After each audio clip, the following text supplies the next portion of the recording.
Name? My name is Lidogo Shizwane and I am the founder of Aphrodite Global. I founded Aphrodite Global because I felt that there was a need to create safe spaces for women in campus. I am an activist and a feminist who is unfortunately also a victim of gender-based violence or rape on campus. And when I realized that there was nowhere to report, nowhere to go, or anyone to tell when a woman does face that kind of situation, I felt that it was time to create a space where women would be able to express themselves at all costs.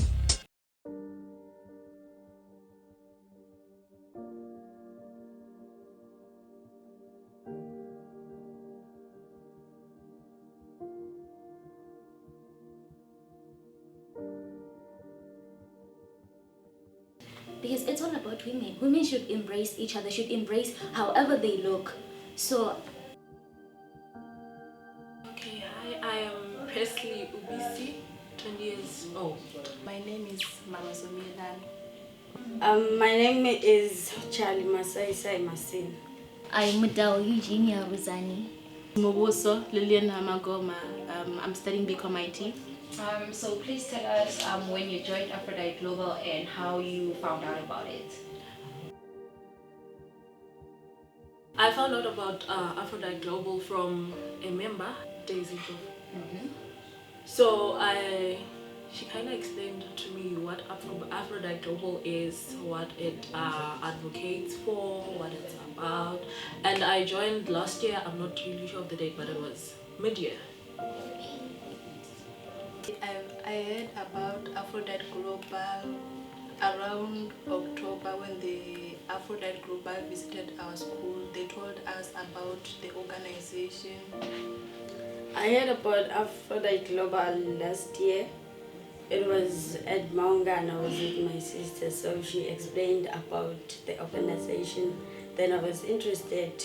That's when I immediately joined, when she was still conducting the meetings and so forth.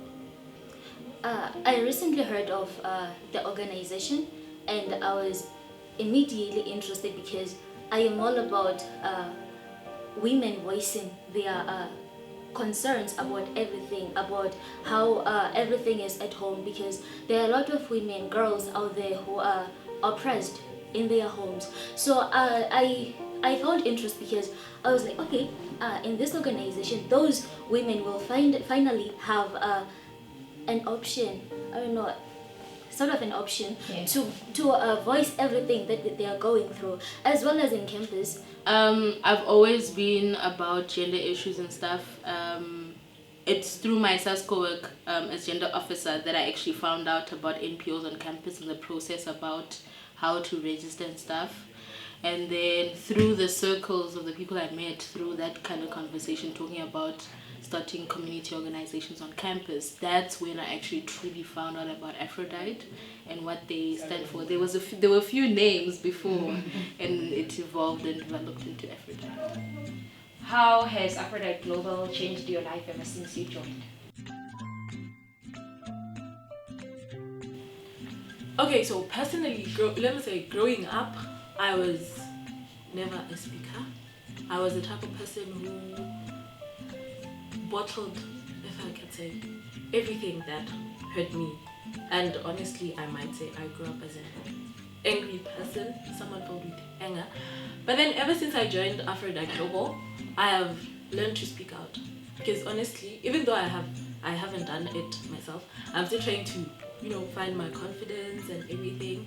I have seen people who have consulted Aphrodite Global about their personal experiences, and I was quite impressed. No judgmental, the advices they gave, and everything Jay. So I'm also still trying to find my comfortability in the organization, but it's really getting there. It has really helped me to get the space to understand the community of LGBTIQ as a whole. Because here's the thing, we managed to have discussions about what it means to be an LGBTIQ, and it has also developed a space where we could connect with other homosexual people. And as me personally, it has groomed me to to know where I stand and what is Charlie and who is Charlie. Myself as a girl, well, I'm a very curvy woman, and when walking down the street, men be throwing sexual insult. That's what I call them. I don't care what anybody else says. It's not okay. Just because I am wearing something tight, just because I'm wearing something short, doesn't mean that I am inviting people to say whatever they like about my body. And I feel like this organization is capable of doing that. Ever since I joined Aphrodite Global, I realized that I have to make few changes in my life. I've always had that mindset that being a girl is disadvantage, which was not true. I have literally changed since I have founded Aphrodite Global. I have learned, I have unlearned as well. I feel like it's been more of a journey for me where I get to see the world outside myself. And as much as an activist, I felt like maybe I knew most of the answers and I knew what people were really going through on campus. I realized that I did not have an idea at all. So I got to learn from my peers and the students on campus, and literally I have just even been more of a believer of the fact that women joined together can do great things. I used to always think of activists as American. I never thought they were like African, Aphrodite, like activists. I think of them as Aphrodites because it's like rebirth and stuff, like Phoenix. But most activists I knew about were like Maya Angelou and the other lady who didn't want to get off the bus, and the other lady who started protests, but never about union buildings. So ironic because I was named after a person who marched there, but these conversations don't happen. So now when I think of an activist, I can think of a Xhosa, a Zulu, a Venda, a Tsonga activist instead of just an American lady somewhere across an ocean. At Aphrodite Global, we have different thrusts. So which one do you feel that we did to our utmost and why? The second one, leadership development and women empowerment. Yes, you've done well on that because women had no say, a space or a platform to talk about their struggles, and also what defines a woman and what women should do at this time of age. I mean, gender-based violence has been the talk of years, but instead of it reducing, the number is increasing daily.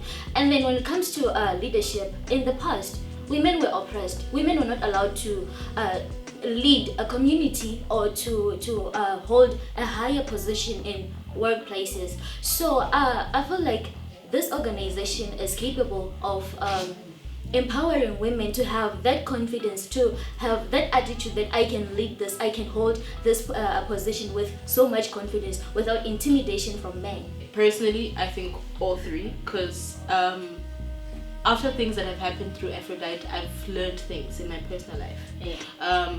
Like social dynamics, the whole group thing I'm talking about. I wouldn't normally spend time with people that are different from me. So that in a way teaches me to still be social and have that economics thing where you choose things that are wise and important and relevant. And then at the same time, the NPO that I began, it showed me stuff about leadership. Do you get what I'm saying? And then still, gender-based violence is never going to be like a full-stop conversation. It continues. So every time something happens on campus or something might trigger some kind of like memory, I think somewhere in that conversation Aphrodite is there. So it's still different parts, even though there's like three different things. You can still see it as like one mechanism moving in a way. Well, with Aphrodite Global, this is our 1 year anniversary, so yippee!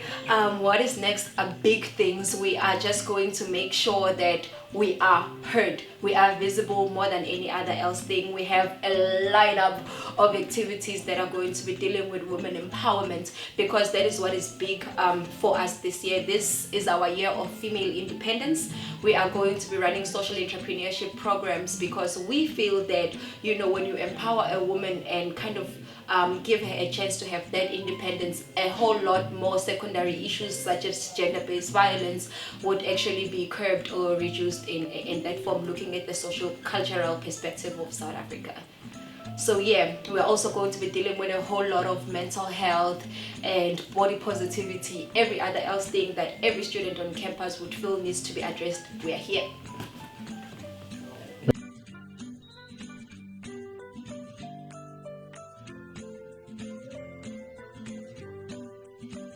To our partners, Youth Evolve, Struu Artzz, Woke Culture, Member Youth Empowerment, like each and every organization that has been with us through this, we appreciate you so much. Everyone that has came through to become speakers or keynote speakers in our webinars, we appreciate you so much. University of Venda Community Engagement, we owe you everything. That directorate has been the one that has been funding us, mentoring us, and actually making sure that Aphrodite Global is the dream and is achieving the vision that we see today.